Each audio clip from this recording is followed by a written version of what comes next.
Good morning, ladies and gentlemen, members of the media, citizens of Trinidad and Tobago who are joining us live on the World Wide Web, social media platforms. Special good morning to my colleague, Senator Al-Rawi, as well as Dr. Senator Amery Browne. First, let me ask for the excuse of the honorable political leader and leader of the opposition from today's news conference, as you're aware that she has suffered the sudden death of her brother.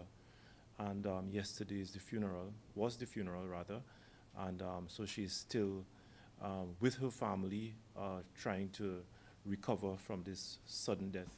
So today, this morning rather, we want to continue to send our prayers and best wishes to the Honorable Penny Beckles-Robinson, leader of the opposition, to her and her family, and to assure her that she continues to be in our prayers and as well as our support. We have decided to call this news conference today to respond to some issues that have been placed in the national domain coming out of Monday night forum, UNC forum, where the Prime Minister and some of our colleagues would have raised certain issues that require the immediate response of the PNM opposition to state our position where these matters are concerned. MP Kareem Marcelle was due to attend this morning's news conference, and I had to take his position this morning because he's currently attending court on a very important issue with respect to CPEP.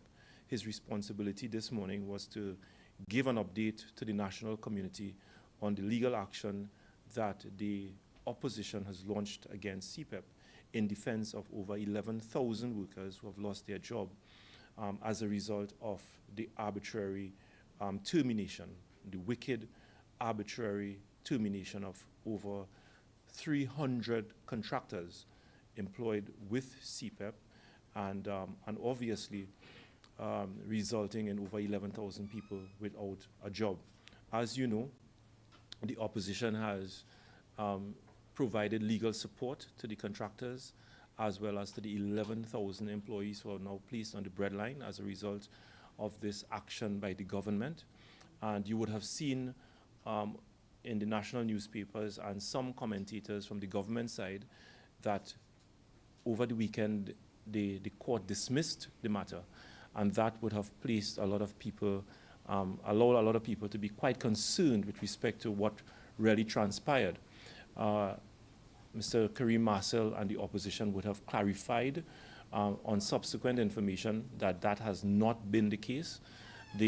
Based on an administrative issue, a decision was taken by the legal team to withdraw the claim and to have it refiled.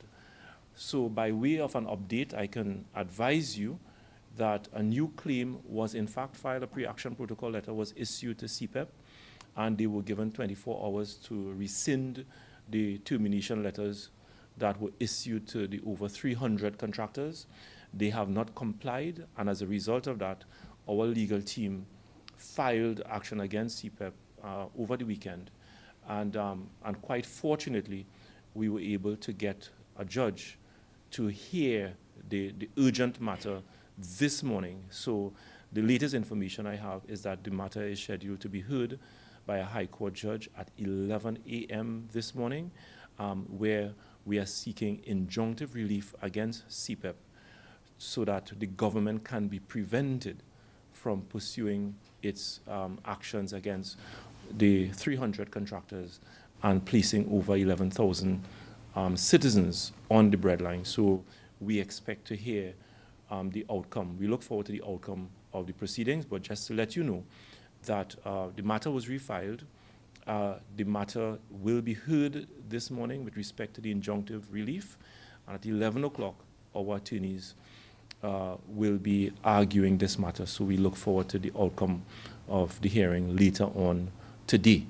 You would have seen some commentators on the part of the government literally rejoicing that the matter was dismissed. And, you know, I was taken aback by that because this is just not a legal issue. This is a bread and butter issue for over 11,000 of our citizens. And to see government ministers celebrating what they thought was the dismissal of these proceedings, not recognizing that this is bread and butter issues for 11,000 of our citizens.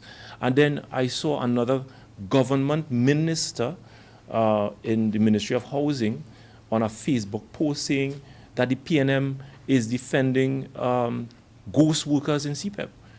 I mean, these are the kind of callous and irresponsible statements that we are hearing from leaders in the government, describing hard-working citizens as ghost workers, and what the PNM is doing is defending ghost workers and what have you. I believe that that is very unfortunate. And when you have leaders of the government, members of the cabinet, conducting themselves in the way that they are conducting themselves, it leaves much to be desired. And my advice, again, to the ministers of government, to let them know that you are no longer in opposition, you are holding public office, and you're expected to conduct yourself as ministers of government, taking responsibility for your oath of office, and that is not the way in which you conduct yourself. So we look forward to the outcome of today's proceedings, and we hope to get an outcome that will be in defense of the 11,000 citizens who are now placed on the breadline, who now cannot know how they are going to get an income to provide food for their families, to purchase books for their children to go to school as we enter a new school term, and all of these daily issues.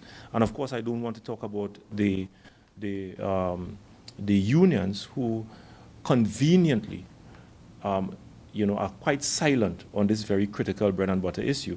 Safe to say we have one union leader describing the workers of CPEP as collateral damage. Another issue I would like to draw to your attention, and I plan not to comment on it at this point in time, but to allow the process to unfold before I come back to you, members of the media and the citizens of Trinidad and Tobago, is what is taking place at the Water and Sewerage Authority. Ladies and gentlemen, you would recall that when I served as Minister of Public Utilities, the previous government, in a very transparent process, reported to you, the citizens of Trinidad and Tobago, on every step that was made with respect to the transformation of WASA, down to the recruitment of executive leaders within the organization. All positions advertised locally, regionally, and internationally, to the extent that we got someone who was qualified, a Kittitian, who worked extensively in the water sector in Barbados, and he was eventually recruited to the top CEO's position. And I can tell you, as Minister of Public Utilities, I took no role, I took no responsibility, because I believed that WASA needed to go in a direction where it was depoliticized, and you get executive managers who are qualified based on their experience, based on their academic qualification, to take responsibility for a very important utility company, manage it in the way that it's supposed to be managed, outside of the influence of politics and politicians, so that we can have a utility company that can produce the outcome that is required. After a lengthy transformation process, lengthy, transparent recruitment process that cost you, the taxpayers, hundreds of thousands of dollars to put in place an executive leadership team within the organization, you saw that weeks after the April 28 general elections, the Prime Minister ripped apart the transformation plan. They literally chased all of the executive professionals that were put in place by the previous board out of office. And I can tell you, I have been reliably informed that some of these executive officials were escorted out of WASA's compound by security officers. That is the way, and this is the manner in which professionals who have been recruited, all they did was apply for a job based on their executive qualification and experience, and they have been chased away. by security within WASA, simply because you had and you have a minister and a board who are more interested in putting in place their lackeys in key positions within the authority so that they can carry about their mandate, which of course is not in alignment with the interests of the people of Trinidad and Tobago. And I warn you to be very careful what you print, to be very careful what you read, to be careful with the information that have been placed in the public domain from these people, because they campaign on lies and they intend to govern this country with lies. A new CEO or acting CEO, who was a low-level manager, non-performer within WASA, was elevated to the position of CEO within the organization. Absolutely no executive experience. No experience whatsoever. No recruitment process that was put in place to have in place within that organization. Persons filling senior executive positions in that authority without any recruitment criteria. And we, the people of Trinidad and Tobago, sit quietly and allow that to happen. I ask myself over and over, had the PNM been doing that, what would have been the response of the media? What would have been the response of so-called opinion makers in this country, where people are literally being taken off the streets and put in executive positions within the authority, and no one is asking any question? As a matter of fact, some of them left the authority 10 or 15 years ago under dubious circumstances with serious allegations of misconduct against them. They are now being brought back into the Water and Sewerage Authority. And if you don't believe what I am saying, you do your work and ask certain questions about some of them that are now being brought back into the Water and Sewerage Authority. Many of them were removed from WASA, even under the previous UNC government between 2010 and 2015, because of alleged misconduct on their part, and they are now within the executive leadership of the Water and Sewerage Authority. The acting CEO, just weekend, issued a statement dated July the 6th, Northeast Trinidad residents to benefit from enhanced water supply. And that statement was carried in the newspapers that Mr. Javan Joseph, along with the WASA Evolution team, conducted an inspection tour of key facilities on Saturday, July the 5th, 2025. I'm reading an excerpt from that release. To assess infrastructure needs and engage with local stakeholders.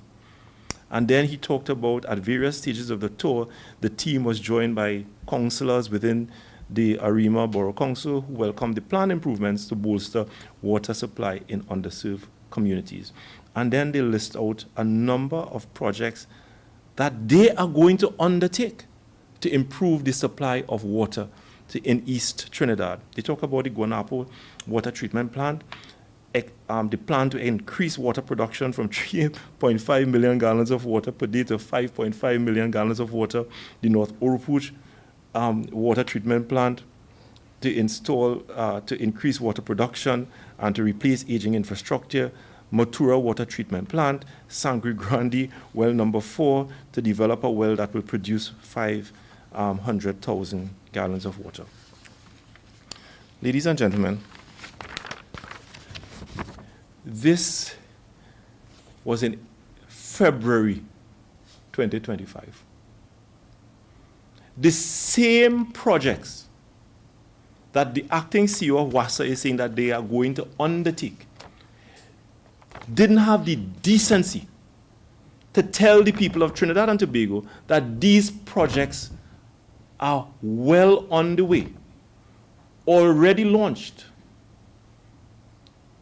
The projects are well under the way, funded by the IDB program, and was launched in February 2025 when yours truly was Minister of Public Utilities and Penny Beckles was the Minister of Planning and Development. All of these projects which this news release claim or purport to be something new that they are initiating to improve the supply of water to East Trinidad, didn't have the decency to inform you, members of the media, that all of these projects are projects that have been started and are expected to be completed before the end of the year. And I am saying that because it shows that they campaign on lies and they intend to govern with lies. And I want to warn you, members of the media, and to encourage you that before you print, fact check, because these people have no plans whatsoever to govern this country. And they are not even prepared to tell you that some of these projects that they are talking about, even the energy sector and so many other sectors, that they are projects that have been started by the previous People's National Movement government. And of course, because of their benefits to the people of this country, they are continuing with it. I didn't plan to raise this other issue with you because I thought I would deal with it at a different level. But during not the Standing Finance Committee, but the midterm review, the Minister of Public Utilities rose in Parliament, and I'm going to quote a very, what I would say, a very reckless statement that he made in his contribution. And I quote, referring to the Wassa Transformation Plan, "Mr. Speaker, we had another situation arise in Wassa. When the government decided that we were rescinding the Wassa Transformation Plan, I asked," and I quote, "could you give me a little bit more detail in terms of how they went about this?" End quote. There was a setting up of a Wassa Transformation Office. And I then asked, where is this office? Is it at Wassa? Nobody could tell me where this office is. Later, I found out that they leased a building on Scott-Bush Street for $3 million for 5 people to operate out of. This is the Minister of Public Utilities during the debate of in the midterm review. That entire Water Transformation Office, Mr. Speaker, when you look at it, it was a slush fund. It was a slush fund, Mr. Speaker. They rented it for $3 million. So I inquired subsequently what this is all about. And I asked for documentation where I thought I needed to get the documentation to verify what the minister has told the country, whether it is true or whether it is false. I got a lease of the building on Scott-Bush Street, and the lease was for a period of 24 months, and the lease was for $14,000 per month, with a total calculation of about $300 and something thousand per month for the 2 years. The same building that the Minister of Public Utilities stood in the Parliament and lied to the Parliament and the people of Trinidad and Tobago that Wassa rented a building for $3 million. $14,000 per month. The minister said it was rented for $3 million. What did I do? In accordance with the appropriate standing orders of the Parliament, I wrote and I invoked the appropriate standing orders of Parliament so that the minister should be held accountable for his blatant lies to the people of Trinidad and Tobago. I wrote and I submitted it to the appropriate authority within the Parliament. And all I can say for now is that the minister was not held to account. The minister was not held to account, even though I produced the documentary evidence to show where he misled and lied to the parliament. Why am I saying that? I am saying that because I am reminding the people of Trinidad and Tobago this morning that the UNC campaigned on lies and they intend to govern with lies.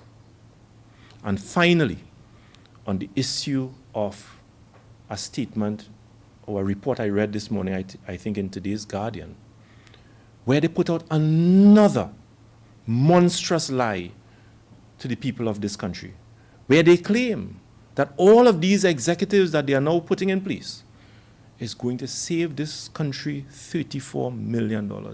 Again, a monstrous and diabolical lie. Because just weeks ago, we had a news conference in Balize House where I showed the new structure or the proposed structure of the Water and Sewage Authority that was being pursued by the previous PNM government. And I explained that at the end of the transformation of the executive leadership of WASA, the country and the authority would realize a saving of $43 million.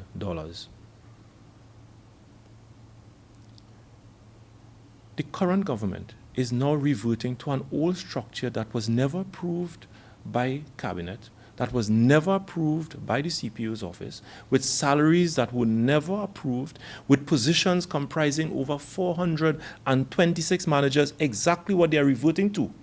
And according to them, when they revert to that old position, there will be a magical saving of $34 million. How can a proposed structure that seeks to reduce your management level by 200 positions could result in a savings of $34 million? It does not make sense. So what it shows is that the new leadership of the Water and Sewage Authority, just like their principals at the level of the government, they intend to continue to operate with lies. And all I can ask you, members of the media, before you print what they put out, please fact check, because the evidence is there and they can be easily fact checked. Just like this piece of document, which was printed in all newspapers in February 2025. February 2025. And on these very same projects, we had a release on the weekend by WASA pretending as though that these are new projects that are being initiated by this government and by this leadership. They never had a plan to govern. And what they are prepared to do is to continue to piggyback on PNM's plans and policies to pretend as though that they are theirs. And hoping that you, the citizens of Trinidad and Tobago, do not have sound and clear memory, and that you will believe their misinformation. So I will stop at this point, and I will invite Senator Dr. Amery Browne to speak to you on matters relating to CARICOM and other related issues. Thank you very much.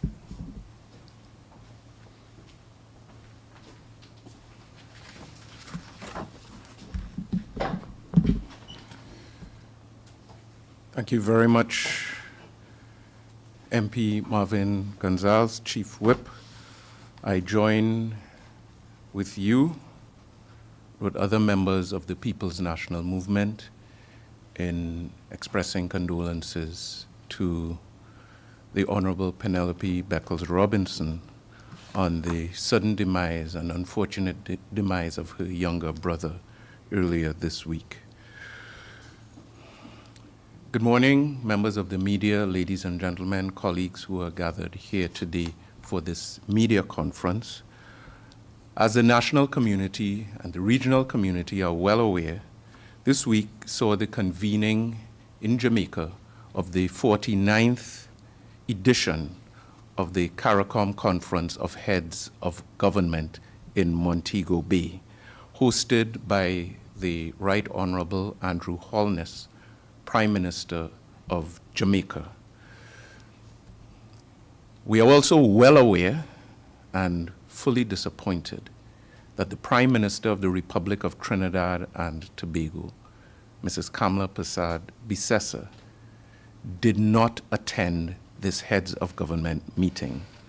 I must tell you that this came as a surprise to other heads of government across the region, and we have been besieged by queries, questions, and matters of speculation from across the region as to the reason and rationale for the absence of the Prime Minister of Trinidad and Tobago, noting a number of issues. First of all, this is about 2 months since a new government was elected in this country, and this meeting, this in-person meeting, would have been a very important opportunity to reacquaint with peers, other heads of government across the region, to meet heads of government who were elected since 2015, so some would have never had a physical interaction with Kamla Persad-Bissessar before, and also critically, to be able to have direct in-person interaction with some of the special guests that traditionally gather for heads of government meeting. And in this case, I want to reference 2 guests that were present. One was the Secretary General of the Organization of American States, newly elected in 2025, the Honorable Albert Ramdin, having assumed that important position with lead hemispheric responsibilities. This was a precious opportunity for Trinidad and Tobago at the head of government level to establish ourselves in the priority of the OAS Secretary General, and also critically, the other important guest that I would reference is the Secretary General of Interpol. The Secretary General of Interpol was present in Montego Bay as a guest at the heads of government meeting, again having direct bilateral meetings with a number of heads, Trinidad and Tobago being absent at the head of government level. I reference this specifically because Trinidad and Tobago has lead responsibility for regional security within the CARICOM quasi-cabinet. So the absence of our Prime Minister, a full 2 months after being elected, sends all the wrong signals to CARICOM, sends all the wrong signals to the OAS, sends all the wrong signals to Interpol, and certainly particularly to fellow heads of government in this region. It really sends a very unfortunate message. You would recall, members of the national community would recall that Trinidad and Tobago is a founding member of CARICOM, the Treaty of Chaguaramas having been signed right here on our soil on the 4th of July, 1973 in Chaguaramas. Trinidad and Tobago has maintained a leadership role, a policy shaping role since then. Across administrations, I would say the last low point would have been in the 2010 to 2015 era, when a number of transgressions were committed by the then Prime Minister, Kamla Persad-Bissessar, and her, PP government at the time. And the media would be familiar with some of those transgressions. Disappointing responses to regional natural disasters in some instances, a very disappointing position which they maintain with respect to the Caribbean Court of Justice, which is not supported, that position not being supported by many of her peers, and references to Trinidad and Tobago is not an ATM machine, and other very callous statements. The point being that attendance here on July 6th to 8th would have given an opportunity for a responsible Prime Minister to reset the temperature, to reset the engagement, and to reset our leadership, and her leadership potentially within the CARICOM family. that opportunity was squandered. And instead of attending, which was in fact her duty so to do, the Prime Minister dispatched 2 brand new novice ministers to represent this nation in Montego Bay. So yes, there were the obligatory photo ops and kind comments from other members of the regional family. But when it comes to advancing the business of Trinidad and Tobago and the leadership of Trinidad and Tobago, the regional family was left disappointed. And this opportunity was squandered. I want to reference our position with respect to the Caribbean Court of Justice, and that's something that this opposition will be revisiting vigorously with the government of Trinidad and Tobago. But there was another development that took place in Montego Bay that bears some further examination and scrutiny by the media, because there was the announcement of a first wave, a first batch of countries that would be leading CARICOM's implementation of the free movement regime, the free movement regime within CARICOM. This is something that we have discussed, debated, and consulted on for a number of years, with great anxiety from the Prime Minister of Barbados, Mia Motley, who has lead responsibility for the CSME, the CARICOM Single Market and the Economy. Trinidad and Tobago on this matter as well, particularly during the last 5 years, has carved out a leadership role in that regard, to the extent that the CSME unit here in Port of Spain has been regarded as a model for such implementation right across the region.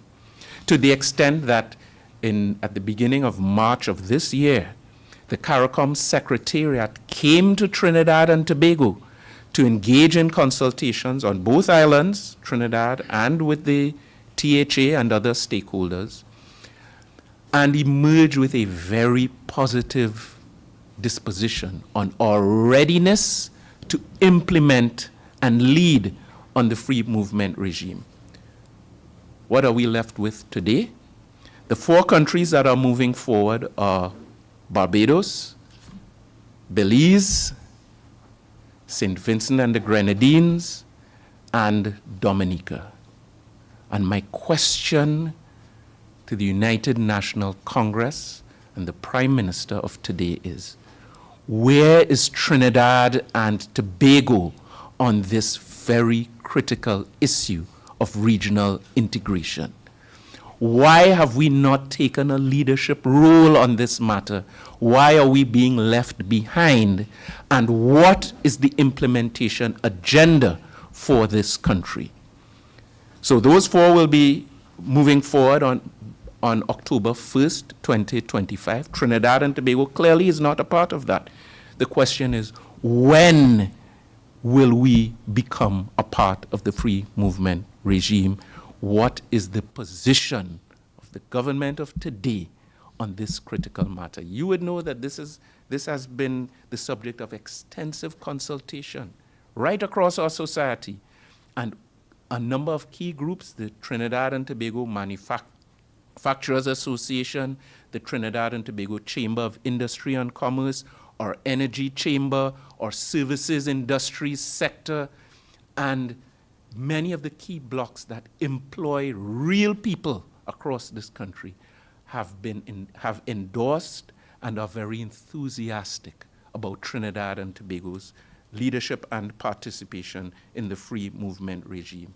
Is this government going to squander all of that goodwill, all of that hard work, and all of the potential for Trinidad and Tobago, our private sector, and our manufacturers, our exporters, and our people who need meaningful employment, to be denied the opportunities that would be derived from the free movement regime? So there are important questions that the government must answer on this matter. It is my view that had the Prime Minister attended in Montego Bay, she would have been forced to answer a number of those questions before the regional media and in front of her peers as well. I put it to you, members of the media here in Trinidad and Tobago, you have an opportunity to press on these matters as opposed to allowing them to be brushed aside. Why did the Prime Minister not attend? Seems a simple question. We have not gotten a straightforward response. We heard Minister Sobers in Montego Bay indicating to, I believe it was CNC3, that there were matters of national importance back at home that required her attention and presence. The obvious follow-up question would be, what were those matters? Have they been disclosed then or since? I can say without fear of contradiction, they have not. I listened keenly to the forum on Monday night to see if there would be some grand disclosure. There was none. And then I heard the dean of the CARICOM heads of government, the informal dean, Ralph Gonzalez, giving a very kind and generous version of an alibi for the Prime Minister, saying that maybe she was tired after having hosted the heavy hosting of Prime Minister Modi. Well, that's his kind version, but I put it to you that the Prime Minister owes an explanation to this country and also to our regional family. So those are some matters that we would want to treat with. While we're on the topic of our regional and foreign policy, there are a number of issues that were really of priority for the People's National Movement government that appear to have fallen on the back burner at this time. And again, I want to admonish members of the media to raise the temperature on the government and ask some of the pertinent questions. One of them is our policy on the Middle East, on the Palestinian and Gaza situation, which, while in opposition, the UNC had some very forceful positions, but they've gone completely silent now that they're in government, may be mindful of other audiences that might be paying attention to their pronouncements. Being in government does not allow you, shade, to hide from key positions and responsibilities. This opposition will be bringing those questions to the fore. Again, the government needs to be very clear on its position on Gaza and the Palestinian issue. The unilateral blockade of Cuba, Trinidad and Tobago has maintained, along with CARICOM colleagues, a robust and consistent position in direct opposition to the United States blockade of the Cuban economy and the Cuban people. On this matter as well, this government has fallen completely silent. That will not be allowed to stand as well. There are many other issues. I know in Montego Bay the issue of taxes and tariffs was extensively examined. On this matter also, our government has been far too silent. You would note there are threats now to attach additional tariffs to countries associated with the BRICS agenda. And having now further established our connections to the Republic of India, there are some concerns and questions within our economy and among our stakeholders as to potential implications for Trinidad and Tobago. Again, silence is not the responsible option from the government on such matters. So I wanted to raise these issues to put on the record quite squarely the opposition's disappointment and the national community's disappointment with the absence of the Prime Minister from the 49th Heads of Government Conference, to describe it as a squandered opportunity and indeed a dereliction of duty on the part of the Prime Minister. And and an abdication of our responsibilities under the CARICOM quasi-cabinet, particularly on issues of national and regional security, for which Trinidad and Tobago has lead responsibility within CARICOM. I can't imagine, with the knowledge that the Interpol Secretary General would be present and having meetings with heads, that Trinidad and Tobago would not be present at the heads of government level, unless, of course, there is some matter causing the Prime Minister to have failed to have traveled, which has not been disclosed to the national community. We demand such answers at this time. Just before I hand over the microphone, I want to express, as leader of the opposition bench in the Senate and a member of this strong and united PNM team, our disgust and disenchantment, disillusionment with the government's ongoing, relentless attacks on the independent senators in Trinidad and Tobago. This is clearly not a one-off issue, but a strategy on the part of the government to attack those important senators who serve a critical role under our Constitution. And having shouted and campaigned on issues of democracy and fighting against so-called dictatorship, to have started your term of office, Mrs. Kamala Persad-Bissessar, with this clear strategy of a consistent attack on the independent senators is in itself a clear sign of a trend toward dictatorship. The position appears to be clear.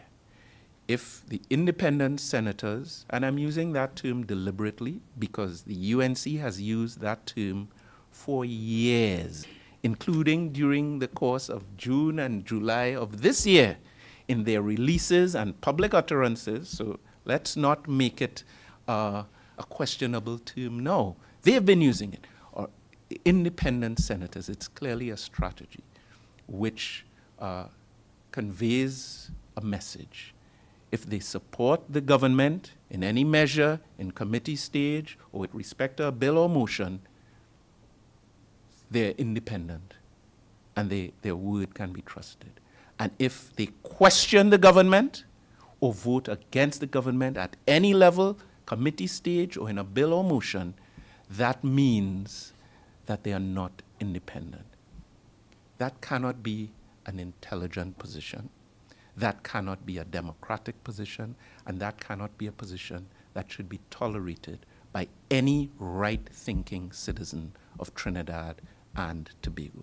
The opposition will not sit silently while such conduct is being led and managed by the Prime Minister, the Public Relations Officer of the UNC, sitting MPs on the UNC bench in the lower house and in the Senate, and other activists and advocates of their version of governance. This opposition will be taking the fight to the government on this issue as well, not on behalf of any individual senators, but on behalf of our Constitution and on behalf of the citizens of Trinidad and Tobago, who demand better and expect better and deserve better of their government. Thank you very much. I now turn over and will be available for questions. I now introduce my hard-working and highly esteemed colleague, Senator the Honorable Faris Al-Rawi, who is the Public Relations Officer of our great movement and also a very important voice for the PNM and the ordinary citizens of Trinidad and Tobago. Thank you. Good morning, everyone. Thank you so much for attending, viewing, listening to this press conference Of course, I join my colleagues in expressing deepest condolences to our leader of the opposition, our political leader, Penny Beckles, on the loss of her brother. Folks, I've come to talk to you about four things. I've come to talk to you about the issue of marijuana. I've come to talk to you about the issue of the chancellor, about the issue of demerit points, and then general business. The first three, that is the proposed amendments to the age of use and enforcement for marijuana and for alcohol, if you want to conflate those two. The second, which is the issue of demerit points, and third, the issue of chancellor, those all affect the administration of justice. Now, as you are well aware, when I held the position as Attorney General and Minister of Legal Affairs, I quite interestingly dealt with the decriminalization of marijuana.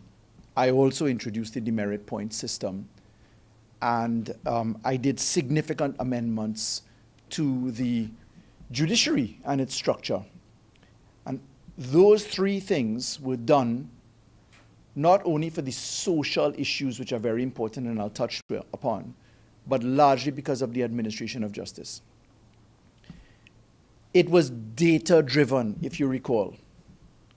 We went into public consultations and we had a significant point. And basically, if you remember, the government's position, our position as an opposition still is that you have to have plant and machinery, people, process, and law.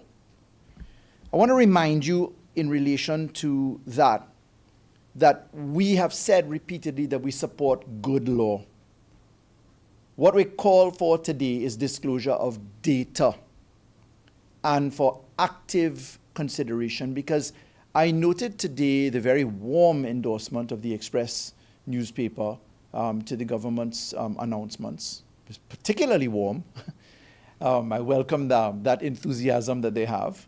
But I have to say that I really think a lot more needs to be had, and I hope to add a few elements for discussion here to cause us to think. We will support whatever law is proposed that we believe after interrogation takes us in the right direction, but there's some very careful considerations that we have to have sight of.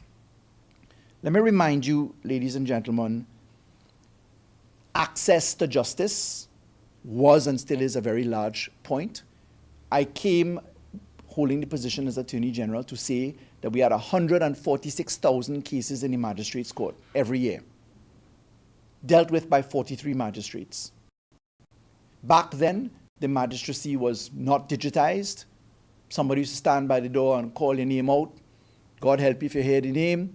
There was no digitization. You didn't have records. There were no filing systems, nothing. Fast forward, we introduced the criminal division. We introduced the civil division. We introduced the children and family division.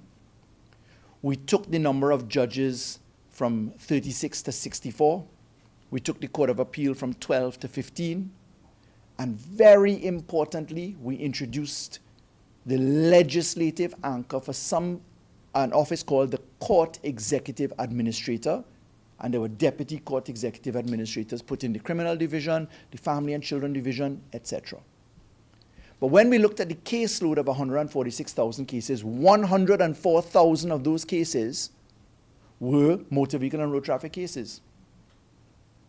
When we looked at the data coming from the marijuana discussion, I want to remind you that in that marijuana discussion, we were talking about, listen to this number, 53,085 cases having been filed in the period 2010 to 2018. Let me remind you, 53,000 cases in 8 years.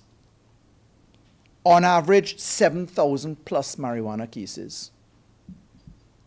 And when we took the decriminalization and demerit points side by side, it was specifically to reduce the workload of the magistracy, but importantly, to divert people who ran into difficulties with the law on the roads and with marijuana into a different place of treatment. On the roads, we were treating with fixed penalties, we are treating with notices to contest, and we introduced the merit points specifically to change the way in which people behaved on the roads. You will recall, and you are active witnesses to the fact that people drive and generally tend to obey the speed limit. Most people are afraid to cross 100 because they know that there'll be an offense. You remember the outcry, how the government had slowed down the road when everybody was driving at 80 kilometers because the speed limit was 80. We had to raise the speed limit to 100. Now, the data demonstrated that that shift and use of demerit points to weigh you down, to self-regulate you, caused a 65-year low in road traffic deaths. Let me repeat that, a 65-year low in road traffic deaths. But the data on marijuana is extremely important. The data on marijuana shows in the period which was then before me, the 8-year period, 2010 to 2018. Remember, we dealt with this law in 2019. We showed that 97% male conviction, male remanding, and the vast majority of people affected by possession of marijuana was in our African youth. Let me repeat that. There is a disproportionate presentation of data which shows that young African males are caught into this system of African origin, or African Trinidadian and Tobagonian brothers and sisters. In my own past constituency, San Fernando West, I could testify to the areas where that was very predominant. Now, there is an extreme advantage to be applauded in refocusing this conversation on protecting youth. We certainly stand in support of that. The question here today is, what is the data behind this decision, and how are we going to treat with it? You see, you must remember that we locked in the age limit for a child at 18. In our Family and Children Division, we created the Drug Treatment Court. But if you're under 18 years old, you don't have, if you're over 18 years old, forgive me, you don't have the drug treatment referral, which is in the Children Division. Therefore, the merit to be looked for is in taking offenders. If you look at the data again presented up to 2019, you will see that under 25, there's a high proportion of charges on the record. High proportion. You can't get a job if you have a conviction. You don't have a certificate of character. I want to add to this what's going on in our country. When the Prime Minister did not attend the CARICOM Summit of Heads, and there was the explanation that it was for important national issues, I genuinely expected that the Prime Minister, who has said to us that she loves the nation, would have been attending at the Monday night forum, which just happened, and would have said to us what was going to be done with the 20,000 people who have been fired in 7 weeks. You catch the dots being connected? 20,000 people under distress, CPEP and forestry workers. Go and have a look at the bucket that is comprised of our good brothers and sisters there. What are the demographics? What do they look like? The socio-economic and other demographics. What do they look like? You will find that an implementation of the marijuana law is going to have a serious consequence that we need to factor in how we prescribe law to save ourselves. I want to raise something that I wrestled with whether I should raise or not. But I think that I am suitably qualified to raise this.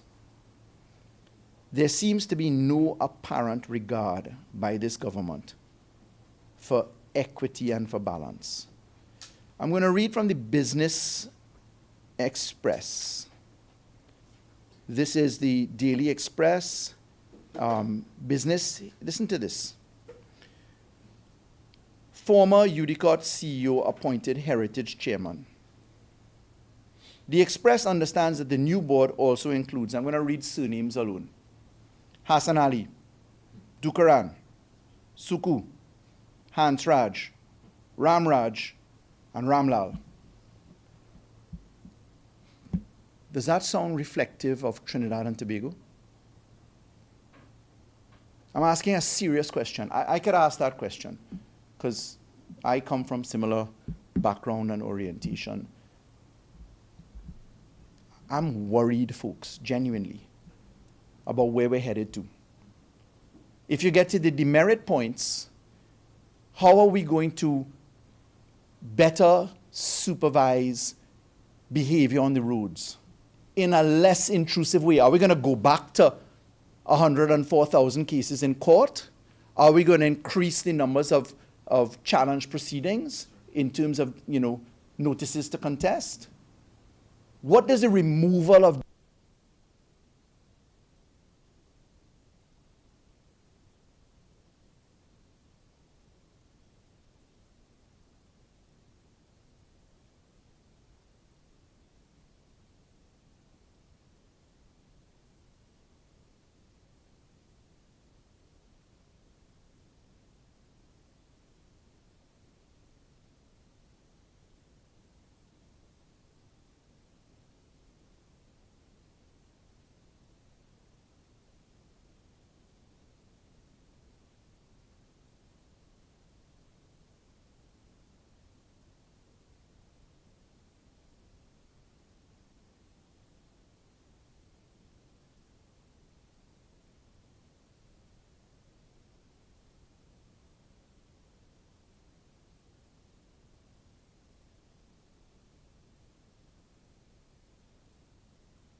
advancing support for policy that makes sense? But the policy must have data. And I am warning that there is a disproportionate effect on this law that is going to be felt by a base that is very different from another base. Isn't it going to be the same thing in Stand Your Ground? Who in Mbakade, who in the Marabella train line, who in the Harp, who in La Hoqueta has ground to stand? Where is your ground in an HTC community? Where is your ground in a squatting community? There are hundreds of thousands of squatters. Who is going to have the access to guns? There is an underlying conversation right now in Trinidad and Tobago that must be had. Does the current government have in its mind, by way of its choices, a genuine reflective cognizance for all of Trinidad and Tobago? That is my question. And we must treat with it. In relation to the court executive administrator and the chancellor, I want to remind that the present government, when in opposition, went to war with the office of the court executive administrator. They did not support, in the course of the debate, the creation of the executive office and the deputies. There has been a broadside attack against one former court executive administrator. There have been four since her, and I'm speaking specifically about retired Master Christian Morris Allen. I want to state publicly here that notwithstanding and contrary to the very wrong statements in the Parliament that Master Morris Allen was working for the AG's office as a consultant and the judiciary and was still in the judiciary. That's just not true. She retired ages ago and was acting as a consultant. So I just want to put that to bed. But the Chancellor is a concept which has long been moved away from in other jurisdictions. I want to remind you that the Constitution of Trinidad and Tobago sets up the judiciary, read from sections 99 onward. I want to remind you that there is administrative management in the judiciary. That's why I mentioned plant and machinery, people, process, and law. I want to remind you that there's been a massive digitization of the judiciary. I take credit in part for that in working with the judiciary and in working with the government and as AG pushing forward those reforms. I mean, it's not lost upon everyone that you now go to court virtually. And I want to caution against the brandishing statements that the Prime Minister made. The Law Association has found its voice, the Honorable Prime Minister complained. And they should have been talking about virtual courts. Virtual courts have allowed for better access to justice, particularly for people that can't attend. And virtual courts now see a completely reorganized magistracy where you have a digitized environment, you have electronic appearances, you have an entirely different structure. But when you get to the issue of the Chancellor is not a term just to be bandied around like that. It must be plugged into where the judiciary stands right now, and therefore we must have caution on the introduction of any concept of Chancellor. We need more information. We need more interrogation of the structure because, as Senator Browne correctly identified, there has been an unholy broadside attack against the independent bench. Go back to the Constitution of the Republic of Trinidad and Tobago. Section 40 sets up the composition of the Senate. 9 persons in the Senate are to be appointed by the President in his or her own discretion. Since time has set up our Parliament, we've been doing that. Senator Browne put it beautifully. According to the UNC, if you support the UNC as a government, you are independent. But if you make the mistake question law, you are not independent.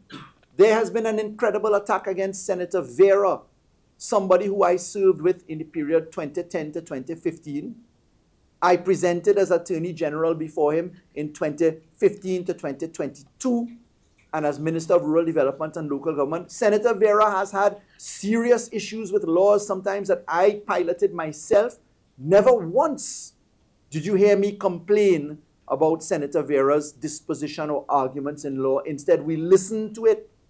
I have passed hundreds of laws, and it never once bothered me that the independent bench had an issue with a law that was being presented. Never. And I cannot for the life of me say that we are headed in the right democratic direction when you listen to a government consistently attack independent offices. Unless you're with them, something wrong with you.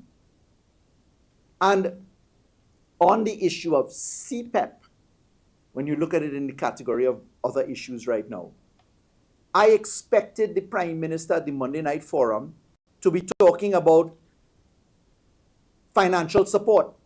We call upon the government to give financial support to dismissed workers. We are in the middle of the school vacation. Book lists have to be bought. We have uniforms to be handled.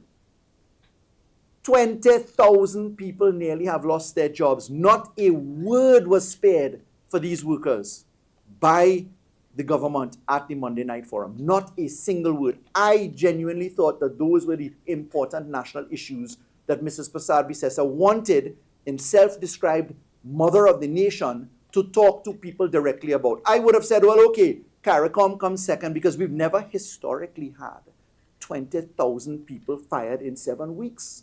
That is a large national event. And I find it remarkable, folks, that the coverage of the media is as it is. Apparently, there are no more floods in Trinidad and Tobago. There's a disappearance of the death clock on the front page of the Express that we used to have all the time and other newspapers. It just disappeared. What's going on, folks? I'm concerned about where our democracy is headed to.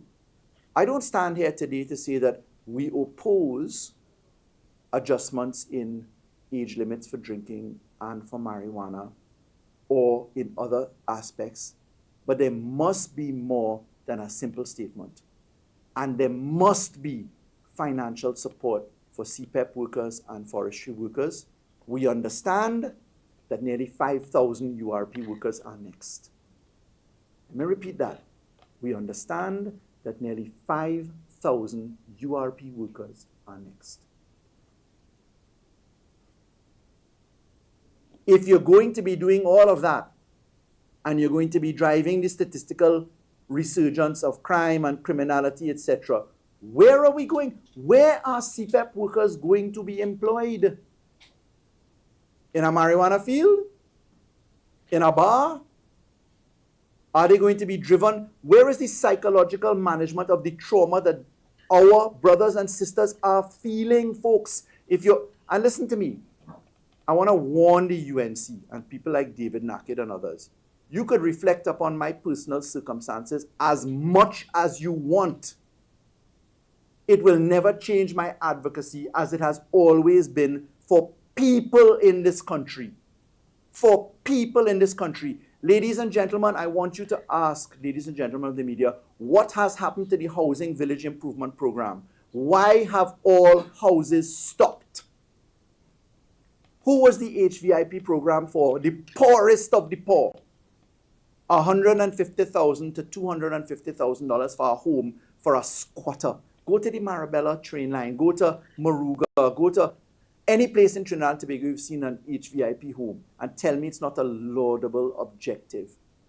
Why have all matters stopped? It's okay, there's policy changes to happen, we accept changeovers, but it cannot just be that just because you are perceived to be PNM, that you are fired. It cannot be that that is the case. I held very high political office in this country and never engaged in that behavior. Never. Talk to Brian Baig, Senator Baig, you know him?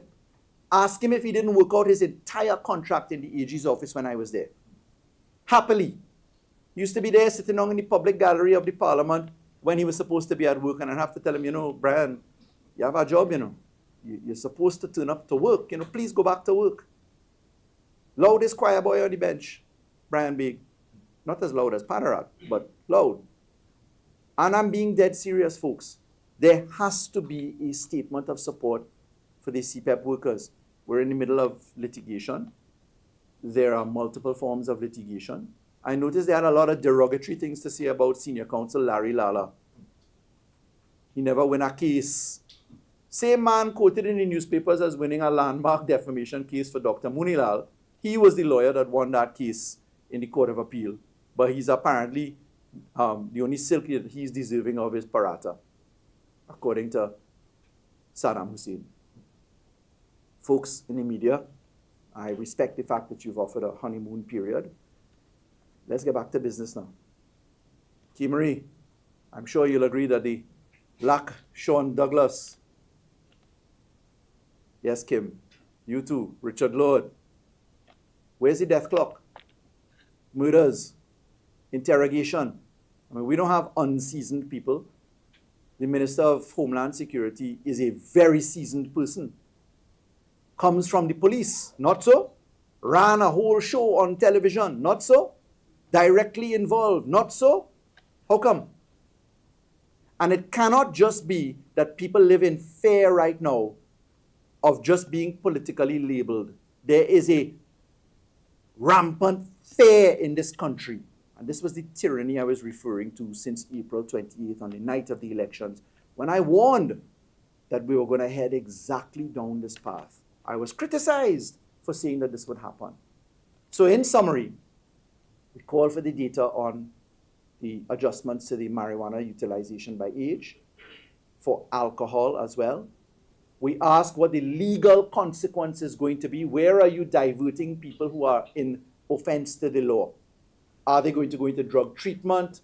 Are they going to go into peer resolution? They're not children, so there's a problem inside of there. What do the racial, ethnic, and socioeconomic dynamics demonstrate in that data pool? What are they? Who are going to be affected?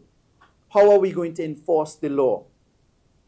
Are we going to be driving children into an underground, or young adults into an underground economy which will exacerbate crime and security? I mean, folks, you all know what happened in the Prohibition. You saw what happened right here in Trinidad and Tobago, which is why we decriminalized marijuana. I want to remind that the Cannabis Authority is yet to be fully operationalized.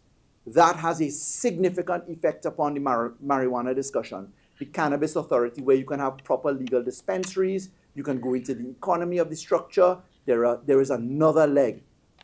On the aspect of youth, please permit me to say that we left a very good law in the Legislative Review Committee, and that is the National Youth Development Agency, where we deal with how we treat with young people, both on a voluntary standard and on an involuntary standard where the courts refer you for national service or other positions. There's an excellent law that was intended to treat with that cohort of people that find themselves in difficulty. There is a law inside of the LRC for that. Please pull it out, have a look at it. I'm asking the Honorable Attorney General. On the issue of the Chancellor, in summary, we're saying a lot more discussion has to happen. Please look at the processes of the court having divisions of court. Look at the executive court management system and the deputy system. On the issue of the demerit points, we caution that there will be an upswing in the number of motor vehicle and road traffic cases, which would then drown the judiciary again. Remember, 104,000 motor vehicle and road traffic cases were the numbers prior to the demerit points being introduced and fixed penalty systems. And very importantly, in the issue of the independent senators, Section 40 of the Constitution is entrenched by Section 54. To interfere with the independent senators, if you wanted to in a formalistic way in law, you would need a 3/4 majority of the parliament in the House and a 2/3 majority in the Senate. Go and check Section 54. You have to understand it is not right to be attacking individuals in the independent bench and attacking the president in that manner. And that's to be balanced with, of course, the right to freedom of political expression.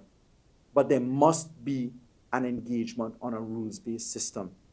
And of course, on the CPEP issue, we call for immediate provision of support. The vast majority of persons inside of there, nearly 40%, are single mothers earning minimum wage. And I ask the foolish conversation to talk about where you come from and who you are, and you can't talk because of this and that. The Prime Minister lives in a palace, ladies and gentlemen, with a helipad next door by the neighbor's yard, as it used to be in the old days. Are the children of the Prime Minister, therefore, disentitled to public service? Which one of the UNC members are not driving multi-million-dollar cars? The vast majority of them are. You see the return of massive blue lights on the road. Have you seen some of the ministers with 3 and 4 follow cars? I have seen an eruption of black Prados with blue lights. So let's return to some fair analysis. The opposition wishes to support law, which is good, but we need to have data interrogation. I think that we all three now offer ourselves to your questions, should there be any. I'll just stay here until you call someone else to take my spot. The Chancellor situation, the Chancellor situation, the first time I heard about it, what struck me is this thing with separation of powers. Is the Chief Justice, so the proposal from government was that he will do his judicial functions, but administrative functions, you will have somebody you call a chancellor take him over. Do we know if this chancellor is going to be seen as incursion on the independence of judiciary, or is it going to be somebody who is within the judiciary, or an independent constitution holder, or a part of the executive? Is there any thoughts or any indications? Well, this is exactly why we're calling for information, because we can't tell you what it is. We don't know. Chancellors exist in the UK in two different forms. They exist in other jurisdictions in different ways, but there is existing law right now where functions can be managed via the executive court administrators and the divisions that we have created. Remember, before our government took hold in 2015, there was just a Supreme Court, the Court of Appeal, the High Court, and then you had the magistracy. There were no divisions of court created and no administrative structures of the kind that we legislated, and which, interestingly, then opposition, now government, resisted. They refused to do it. So we're calling for that, to have a better understanding of whether there's an issue of separation of powers and how it is to be treated. I respectfully believe that anything that would advance the better administration of justice is worthy of support, but we are calling for the details on it. Microphone for, yeah, please. Okay, so let's get back to CPAP, right? There have been members of the government putting out stuff on social media claims that contracts of exorbitant amounts have been issued to relatives and friends of PNM members. And I saw some persons, for example, now Dr. Gully would have rubbished that idea, but I wanted to get your views on that, because they're saying, I guess they're referring to persons that they were calling ghost workers, etc. And they say that they are related to the PNM persons, etc. I just think that we are into the continuation of bacchanal, particularly by the little butcher. Bacchanal. And what that represents is bring forward and bring your evidence. And you must remember this, ladies and gentlemen. Everybody in this country is entitled to bid, work, and live, you know. It can't just be the PNM going out of power. So everybody who was associated and supported with the PNM, well, you can't get a government job, you have to be fired, you can't get a CPEP job, you can't get a contract which you bid for. That is not the way a democracy works. And they have to do a lot better than say, aha, I wonder if this one know that one. And Penny's father died 10 years ago. They're calling the poor man from his demise and departure from this earth to account for something from 10 years ago. Let me remind you, under the UNC, CPEP used to cost almost $700 million a year. It is now down to $355 million a year. And contractors are contractors. It's a fixed price and fixed term contract.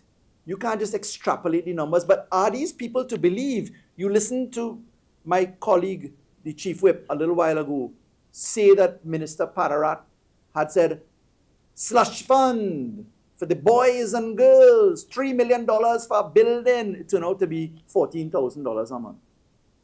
You just can't believe these people. And that's why I endorse Mr. Gonzalez's call for fact-checking. You will realize it's just a cut and paste. I mean, it's easy to push a lie. The truth is often hard to catch up to a lie. So we don't accept what they say, and we say that there is a process by which you can treat with these things, but you have to look at the rights of the workers. You can't have three very full-mouthed ex-union leaders very respectfully chewing their food with their mouths closed, not reflecting upon nearly 20,000 people who have lost their jobs. I expected on the Monday night forum to have word about a book grant, a stipend, a rent relief, a food card, temporary food card till you find the thing, the process by which you reapply for the jobs. None of that. WASA was a big issue. Fire the executive management. Broops. $100,000 a man now in executive management in WASA. Really? By what process? Ex-Minister Gonzalez told you that WASA had a process by which people applied for jobs, were interviewed for jobs. There was a panel done. There was a whole discussion. Questions were answered in Parliament. Brap! Under the UNC. But take a walk, man. Take $100,000. Not a question coming from the media. Not a question. And you mentioned support from the government that you haven't heard about. I saw MP Young distributed hampers to CPF members within his constituency. I want to know if this a PNM thing or other opposition MPs? It's a humanitarian thing. All of us are helping where we can. People are crying. And you know the response to my statement is going to be, look, Faris talking. How Faris talking? I mean, I'm not in the privileged position of Anil Roberts to mash up a car and drive our next one the next day.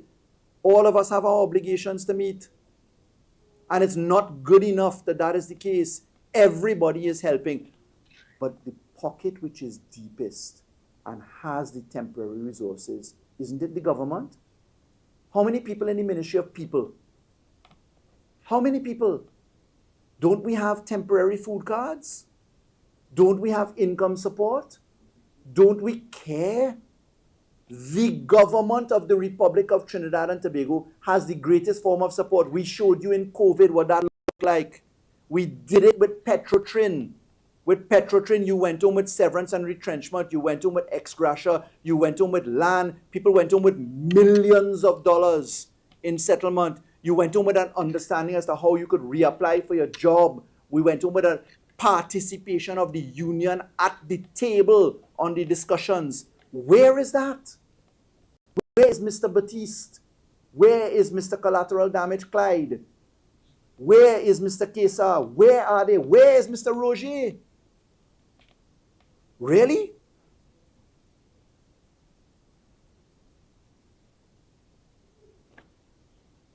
We've been seeing a growing trend of government, like I saw it, for example, government senators not accepting proposed amendments, right? Whether it's from independents, whether it's from opposition senators, right? And similarly in the lower house.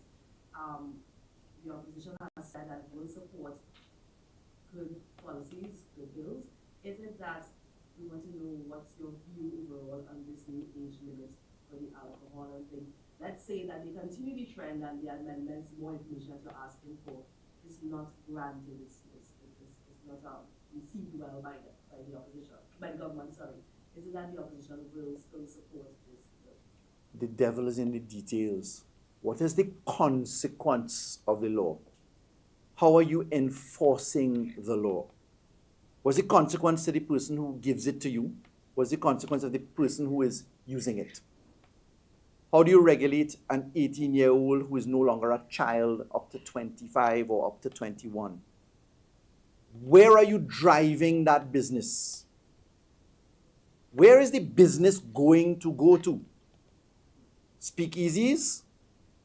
To people who are a little bit too young, in the prohibition period, you'd have a speakeasy. You talk quietly and the alcohol comes out. Are we going to create an industry that is hidden? Is that in your best interest? Does it promote crime? What about the parlor that sells alcohol in the way that they do? You see, there is an alternative mechanism to this, which is why I mentioned the youth agency. The Ministry of Youth Development had come up with a law which I, in part, created as chairman of the LRC. Equally, Marvin Gonzalez as chairman of the LRC. We came up with this law. It's there. You have to manage the consequence of the law. And that's what we're asking for.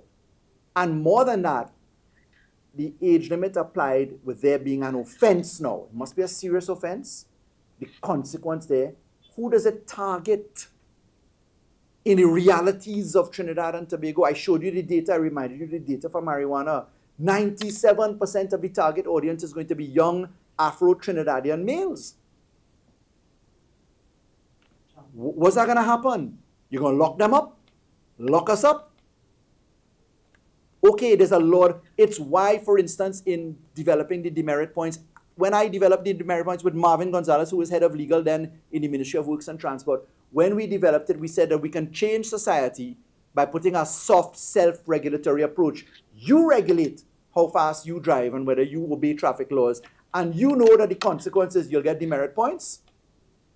And look at what happened, a 65-year low in road traffic deaths and a drop in the number of cases in the courts. You have to understand what will work in Trinidad and Tobago. But if you're going to add that onto CPEP, what's the demographics of the people hurt in CPEP? Let's be analytical and fourth estate to first estate for a moment. Who really get bonks? Where are your questions on that? What do the demographics look like? You send home 15,000 CPEP and forestry workers. What do we look like in CPEP and position, socioeconomic? What do we look like? What is our income base? What is our position? And it's not good enough, Anil Roberts and Philip Alexander. Go and ask Faris for money. Really? I listening to Philip Alexander again talking about the way I look. Mr. Alexander, go to a gym. It produces wonderful side effects. You could run on the road, you could touch your toes, your belly will go. Don't be watching other man to tell them things. I'm being serious. Because that's the answer that you're being given to the serious questions that are being posed. You catch where I'm coming from? I don't mean to be derogatory, and I don't mean to be trite, but sometimes you have to say things that way. That's on the same topic because we were the alcohol and marijuana, but your thoughts on gambling age limits as well? Because that was Again, I mean, we're dealing with a legitimate aim, and I commend the discussion from the government. The legitimate aim here is the tendencies to addiction for gambling, for alcohol, and for drug utilization. The Honorable Prime Minister is correct on the legitimate aim. You want me to repeat that? People are often shocked that I give credit where it's due, that we do. That is a good legitimate aim. Question is, how do we work it out? And what are the skewed effects going to be? And how do you balance the pushback from that? Because there may be a pushback. Underground economy, who's going to end up in the system? Is it going to be clogged? Are there going to be greater number of cases? That is where the discussion has to happen. You catch where I'm going? That is what we're calling for. We have no difficulty with the age of discretion on positions. In fact, our government was called upon in the last couple of years in the last year to look at the issue of marijuana and the age limit at 25. Our government was, but we had to go back and have a look at the Cannabis Control Authority because that was being operationalized. So on the gaming and gambling, that law, as you know, has started. The Gaming Commission was done. It's being operationalized. You all remember why it took so long for these laws to pass? Because the opposition, now government, didn't support any of it. You all remember when they used to make a mockery of my utilization of Surat? We got to strike down the law, and Faris can't pass a law, and Surat, that's all. The Privy Council upheld it, thank the Lord God. It wasn't the UNC. And that's how I managed to pass simple majority law on the basis of proportionality. So the UNC having delayed the hell out of it for 8-9 years, come to tell you, well, it take long, they may do nothing. Oh, go back and look at the record and see how long you put it in Joint Select Committee, looking for 3/5 majority, for us to retrofit the bill to simple majority, to water it down. But come back to the socio-economic discussion that we need to have as a country now. What is the effect of stand your ground? What is the effect of marijuana age limit and alcohol age limit? Who does it affect from socio-economic and other brackets? And how are we going to treat with the aspect of it? There being a legitimate aim we accept. Kim? My colleagues are also available, please. Yeah. Morning, Kim Woodrum, Express. Just to stay on the topic of cannabis and CPEP for a quick little bit again. And in the past, when you were piloting those cannabis laws as well, you had spoken about the potential of the industry in cosmetics, in medicine, etc. So I want to ask, you said that this is the age of discretion is not going to stop people from trying to do it in the dark. So is it a missed opportunity then, rather, for many in the country to have probably made money off of it in a different way, in a much bigger way than simply, just selling marijuana on the streets for recreational, personal use? And was that a missed opportunity? will you still, you know, be vociferous on the potential of that industry to earn big money for the same people who may now be affected by law for having it in their possession and so on? And then very quickly, just CPAP. I mean, the government has said people will get their jobs back where it's legitimate. How long could that possibly take? Thank you for the two questions. You remember when I first raised the issue of legalization versus decriminalization and treating with cannabis? I recall Dr. Rowley was asked a question by Jules Browne at the airport, and he received a very stern answer about, you know, where Faris get that from. Needless to say, history will prove that I have been a strong advocate for regulating decriminalization and for the creation of the Cannabis Authority. I am not a user of drugs in any form.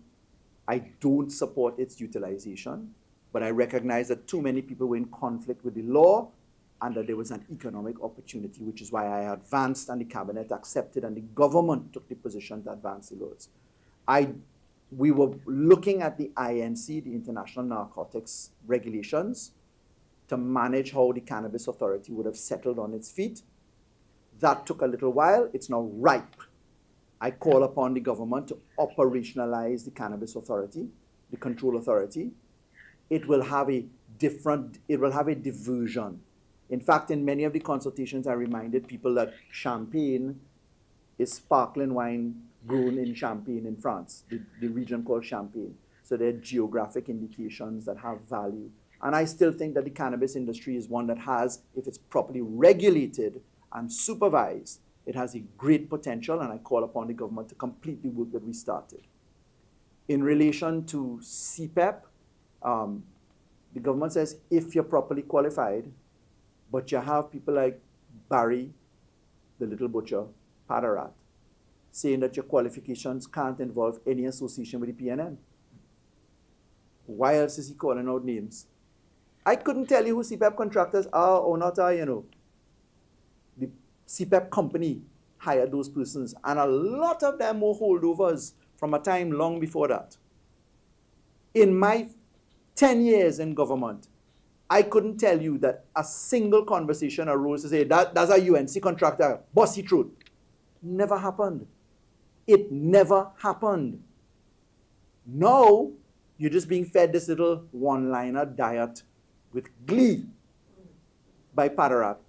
I mean, you look at the gentleman. He is in glee when he is talking about busing truth for PNM boys and girls.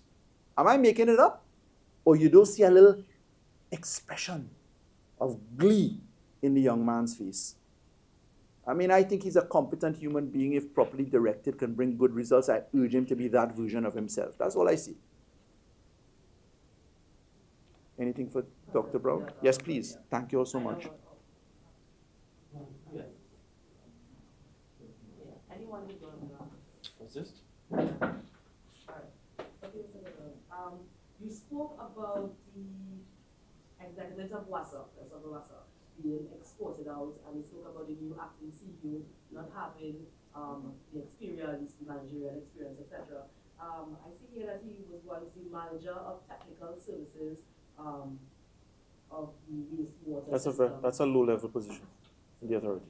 Very, very low level. I guess that's one of the He did absolutely nothing. positions. Yes, the 426. The 426. They are very low-level position. Absolutely no executive experience. Never even reported to a board on anything under his charge. He's never considered for the transmission process to be one of these. I don't know if he applied, but certainly if he applied, he was deemed not to be suitable because he would have been within that executive structure. I just want to tell you something. When Minister Padarat, I think you would recall, Amery, I think you were at that news conference at Balize House. And I asked a direct question to Minister Padarat. Who is Javon Joseph? You can go back to your record. He walked into WASA with Mr. Javon Joseph. And Mr. Javon Joseph is now the CEO of WASA. You could imagine if I had done something like that. I don't think I would have survived one day in a PNM cabinet had I conducted myself in this way. I would not have survived. Walking into a statutory authority, being accompanied by someone. Calling for contracts. Exactly, calling for contracts to be terminated, calling for this one, calling for that one. And I asked the question in the news conference at Balizi House, can Minister Padarat tell the country who is Mr. Jivan Joseph? And he never answered the question. And I can tell you more about who is Jivan Joseph, but at the appropriate time. At the appropriate time. Long rope for Magagot.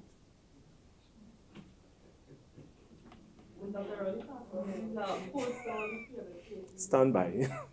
Right. Okay, so what happens? I'll tell you more. What happens to Mr. Holiday now? Because there are a lot of speculation. And you see, they talk about $34 million being saved, which of course is a lie.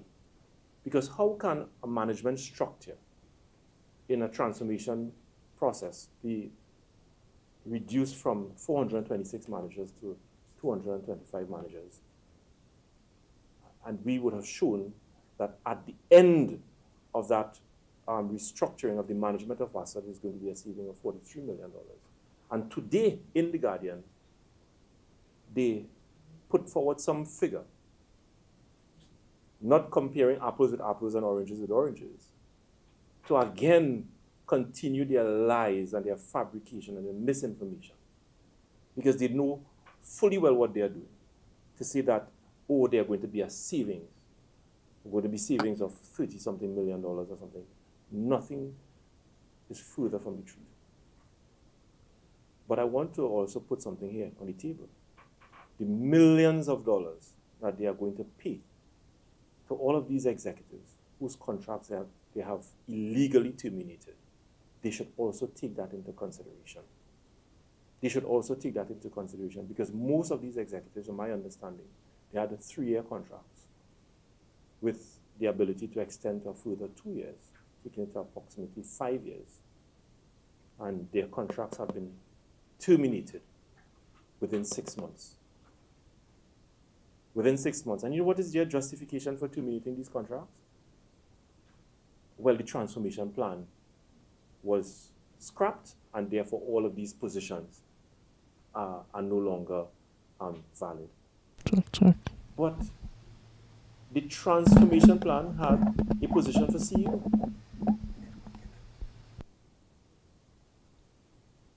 Your current structure, the current structure that they have reverted to, has a position of CEO. So what then is the basis for firing a CEO that has been hired by international best practice to get someone to run a modern utility company? And worse yet, the same salary you paid that you are paying this inexperienced CEO, acting CEO, is the same salary that you paid the CEO that you dismissed. And mind you, that salary was negotiated not with the Ministry of Public Utilities. It was negotiated directly with the CPO. That's the process that you follow. Not even sanctioned by the cabinet. It is negotiated, it is established. All of these positions that you're talking about, we could not have started filling these positions without these positions being sanctioned by the CPO's office. It has to go through the HRAC, the Human Resource Advisory Committee of the cabinet. All of these things, that is a process. And that is the reason why it took that length of time. Because you have to go through these individual process. And imagine, in 2 months' time, entirely scrapped. And then you recruit people who were once, and listen to me, who were once removed from WASA under questionable circumstances. Can you imagine one of these people were fired by Ganga Singh for corruption? One of these executives removed from Wassa because of alleged corrupt activities by one former minister, Ganga Singh, is now within the management of that authority. And if you are fired by Ganga Singh for corruption, then you're no good. Tells you everything. Tells you everything. But Minister Padarat want to talk about job for the boys and girls. How many of them walk behind him in the election campaign? How many of them are current UNC councillors? Ask the question. I asked the question at the news conference at Bali's House, and I called two names. One, Jivan Joseph, and there's another one. Go back to the records, and ask whether or not this other name, that person, is a current UNC councillor. And the temerity of Minister Padarat, the butcher, to come and talk about boys, job for the boys and girls, he's nothing but a hypocrite and a pathological liar who would not settle down to do his work. And he will never settle down to do his work. Because, of course, he's busy running the office of the Prime Minister. So, we will continue to do our work as a PNM opposition. We're going to do that responsibly, and we are going to hold them to account. And even if they invoke standing orders in the parliament not to answer questions, and they're allowed to do it, well, then we will go to the public and ask those questions. We're going to utilize our weekly press conferences to ask legitimate questions, and we are going to go to the public and have those questions answered. No muzzling of the opposition in the parliament going to prevent us from doing our work. We have other platforms to do it. The other thing you would have called would have been Krishna Prasad Singh. Yes. Those two individuals, Mr. Prasad Singh and Mr. Joseph, what has been, as former public utility minister, what was your interaction with I never met those gentlemen. I never met them. I don't know who they are. Yes. I was all over. I wore Wassa jacket, and I was all over, turning on wells and refurbishing water treatment plants and giving. By the way, I want to ask Barry, that press release that he said that Wassa issued, and he wasn't even aware that Wassa issued a press release saying that the 24/7 level of coverage is not 61%, but it is really 30-something%. That was never sanctioned by Mr. Halliday. I will say that much. Mr. Halliday never sanctioned the issue of that press release. And I am prepared to say more on it at the appropriate time, because they campaign on lies and they will govern with lies. What happens to Mr. Halliday now? Imagine you were just hired on December 1st to come to Trinidad. And perhaps that's the reason why the Prime Minister did not go to the CARICOM conference. Because Mr. Halliday is well known to Prime Minister Mia Motley. Well known to him. Because he worked at the Barbados Water Authority, and he worked there for quite a number of years. And I can tell you this much. Before Mr. Halliday was released to take up this position in Trinidad and Tobago, we had to speak to the Prime Minister of Barbados. We had to speak to the Prime Minister of Barbados. Your permission? Literally. Because he was performing and he was functioning competently at the authority, and his departure from the Barbados Water Authority would have been a tremendous loss to that authority.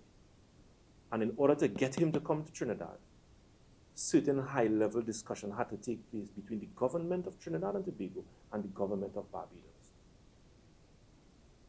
And to see how Mr. Halliday was treated, and 2 days before his dismissal, the same Barry Padarat said that we recruited an incompetent professional from Barbados. Can you all believe that? A minister of government, Barry, who never turned on a standpipe to give people water, perhaps doesn't know what a pipeline looked like,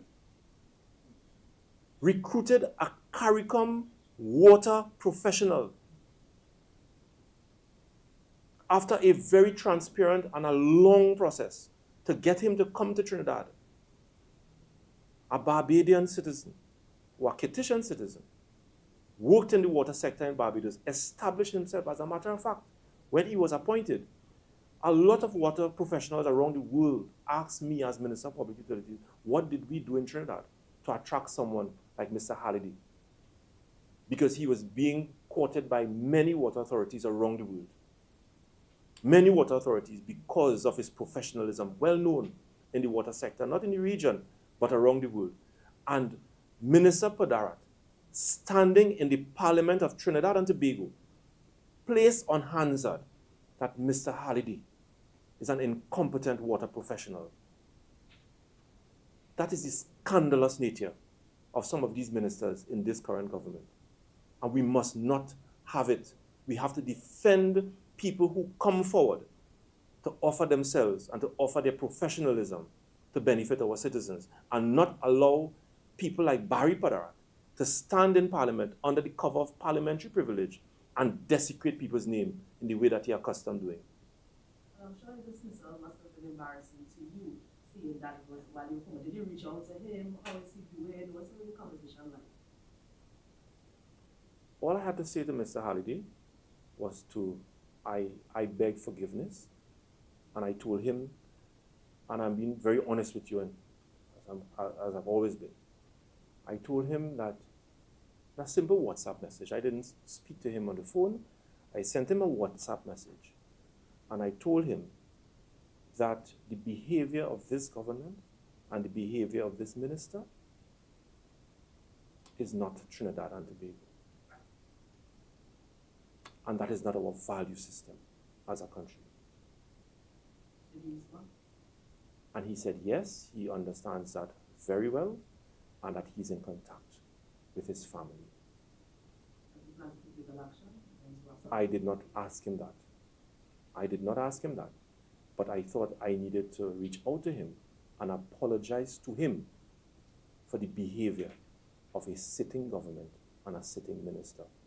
Because I believe that he would have left Trinidad and Tobago thinking that that kind of behavior is something that we endorse in the Republic of Trinidad and Tobago. And I thought that as a member of Parliament and a member of the People's National Movement, I needed to distance Trinidad and Tobago from the scandalous behavior of the UNC and Minister Padarat.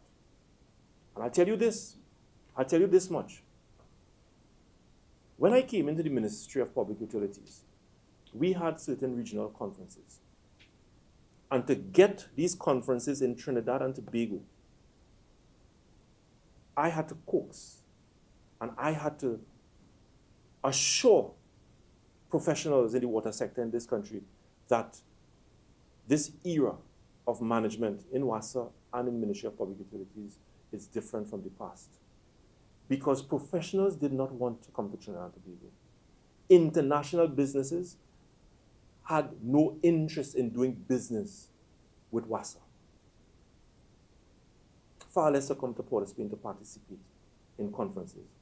Because as far as they are concerned, especially during the period 2010 to 2015, it was corruption that reigned, and people's businesses suffered as a result of that. And we were able to do work, we were able to establish conferences in the region to reposition Trinidad and Tobago as a leader in the water sector. And that is the reason why you had someone like Mr. Halliday, as well as other professionals around the world applying for jobs within the water sector in this country. We even had citizens of Trinidad and Tobago who left Trinidad and Tobago to work in other sectors around the world because of lack of interest in working in Trinidad and Tobago in the water sector. And they applied to come back to Trinidad because they were convinced that we have turned the corner and the water sector is a place that they can work in. And to see what is happening again, I can tell you something. It has done irreversible damage to the reputation of Trinidad and Tobago in the water sector. And it is going to take perhaps 10 or 15 years to rebuild the confidence of our stakeholders around the world and the region to want to do business in Trinidad and Tobago and to collaborate with us. because of the behavior of Minister Padarat, supported by the Prime Minister and his other colleagues.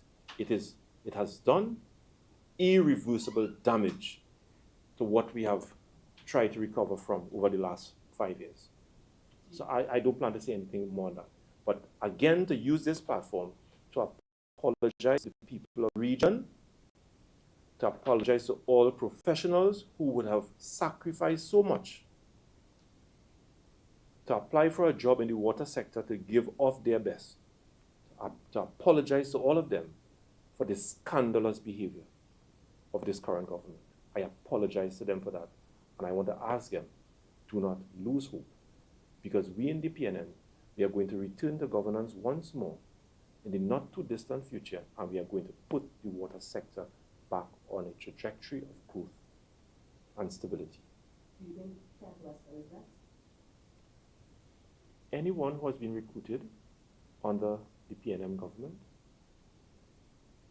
they are at risk, given the behavior of this government and this minister. Every single professional who came forward, and all they did was to apply for a job and went through rigid recruitment process. What we have seen so far is that they have no care, no concern for it. And once you have been recruited under the PNM government, you are marked for political death. Yes. Quick question would be, in these times, everything is very easily and pretty known and widespread, such as hiring. Do you think that would be a deterrent for any other professionals in the region? It will be, and that's the point I'm making. That's the point I'm making. Because I can tell you, as a former Minister of Public Utilities, what the work that we had to do to get these people to be interested to come here and to work with us and to our colleagues, because you can't do it alone. You can't do it alone. Businesses, speaking to people within the IDB, they had no interest in doing work in Trinidad and Tobago, because they say to get work in the water sector in Trinidad and Tobago, you have to pay bribes. That is what they were accustomed to. That is what they were accustomed to. And to get a job in WASA, you needed to know someone, you needed to know a minister, or you needed to know someone within the authority. That is what they were accustomed to.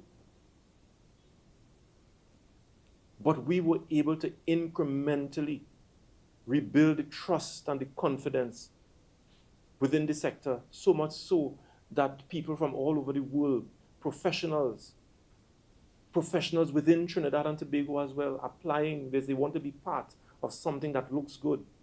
They want to be part of something to make a positive impact on people's lives. But when people go through, professionals go through this rigid, transparent process down to psychometric testing and what have you, all of these things these people were put through. And then to be escorted out because there's a change in government, and to be escorted out of a compound by security professionals, is that the way that we govern our country? What kind of precedents are we setting? So a future PNM government must come into government and do the same thing? We are setting a dangerous precedent in this country. And we need to respect people and respect professionals, not because they've been recruited. Anthony Smart was chairman of FCB when the PNM came into government in 2015. PNM left government in 2025, and he's still the chairman. Anthony Smart was no PNM. He was a minister, an attorney general under the NAR government, supported Kamla Prasad Bisesa. That is the record of the PNM. That is the record of the PNM. And today, all you have is the butchering of professionals because they are perceived to be there's some alignment with the PNM. Professionals. And when we treat people like that, then who's going to take charge of these positions? Who? When qualified professionals are no longer interested in taking these positions, who are going to occupy them? Who? I ask the question, who? No one. No one will be interested. And that is the reason why I've said that the behavior of this government and the behavior of this Minister of Public Utilities would have done irreversible damage to the reputation of Trinidad and Tobago and the reputation of this sector. That's all I'm prepared to say for now. Thank you. Dr. Browne?